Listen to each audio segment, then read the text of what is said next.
Ahora que ya vimos qué son los comparativos, ahora vamos a ver qué son los superlativos. Los comparativos te decían en función de dos objetos para comparar, así lo dice su nombre, cuál de los dos tiene un grado más alto o más pequeño del adjetivo que tú quieras. Lo que pasa con los superlativos es que de un universo, si ustedes están en el teorema de conjuntos, ustedes van a decir cuál de estos, de todos estos objetos, por ejemplo este, es el más, y el adjetivo que ustedes quieran, por ejemplo, el más grande, el más enfermo, el más pequeño, el más gordo, lo que ustedes quieran, de todos, ¿cuál es el más? Por ejemplo, este es el más grande de todos. No es necesario que ya menciones un segundo objeto porque lo que está dando implícitamente el grado superlativo es que de todos, de todo el muestreo, puede ser implícito o explícito en la oración, este es el más del adjetivo que tú estás viendo. Vamos a ver un ejemplo para que sea un poquito más pragmático. Por ejemplo, si ist am geringsten. Este adjetivo ya está modificado en el grado superlativo. Viene del adjetivo krank, que ustedes recuerdan que era enfermo. Hasta aquí, sin sten y sin el umlaut. Krank. Sie ist am geringsten. Ella es la más enferma. ¿De quién es? Bueno, no sabemos todavía de lo que ustedes están hablando y depende del contexto en el que se encuentre la oración.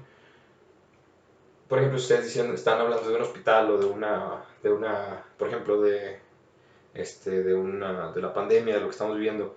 ¿Quién es el más enfermo? Bueno, ella. Todo tiene que ver con el contexto de la oración. Ustedes ya vieron esta partícula que les causa un poquito de ruido? Vamos a ver de dónde viene.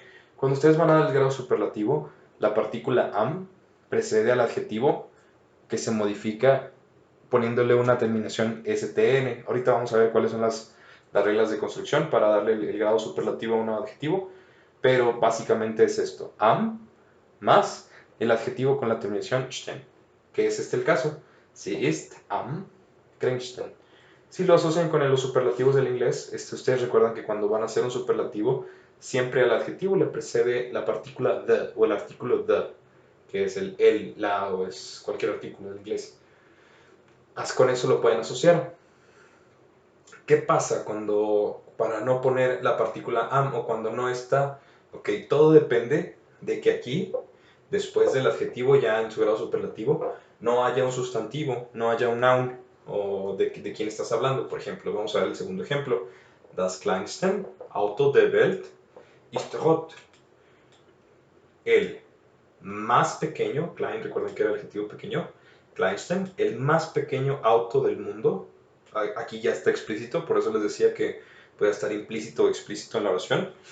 Das kleinsten, el más pequeño auto del mundo, es rojo. ¿Por qué no está la partícula am aquí? Porque el sustantivo está después del adjetivo ya en superlativo. El más pequeño auto, el auto más pequeño. ¿Sí se fijan cómo cambia? ¿Cómo podrías poner esta oración o algo así parecido a esta oración cuando tiene la partícula am? Bueno, por ejemplo, si estás comparando los camiones, autos y aviones, ¿cómo puedes decir que el auto es el más pequeño de todos ellos? Das Auto ist am kleinsten. Aunque estás hablando del mismo, el problema es que se quede implícito, que se quede explícito y del muestreo o de la posición en la que estás poniendo el adjetivo. Vamos a traducirlo literalmente y en la sintaxis que queda para que quede un poquito más claro lo que les quiero decir. El auto más pequeño del mundo es rojo contra el auto es el más pequeño. No, ese auto es el auto más pequeño que también podría ser. Ese auto dice o das Auto ist das kleinste Auto der Welt. Por ejemplo, sería con esta, un poquito más parecido a esto.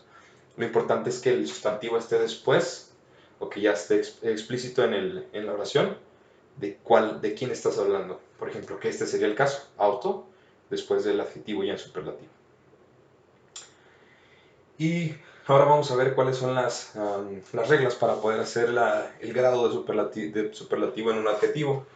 Por ejemplo, cuando los adjetivos son monosilábicos o que tienen una sílaba, se le pone una umlaut y la terminación es STEN. Es algo similar a lo que pasaba con el comparativo, se le ponía su umlaut y la terminación ER.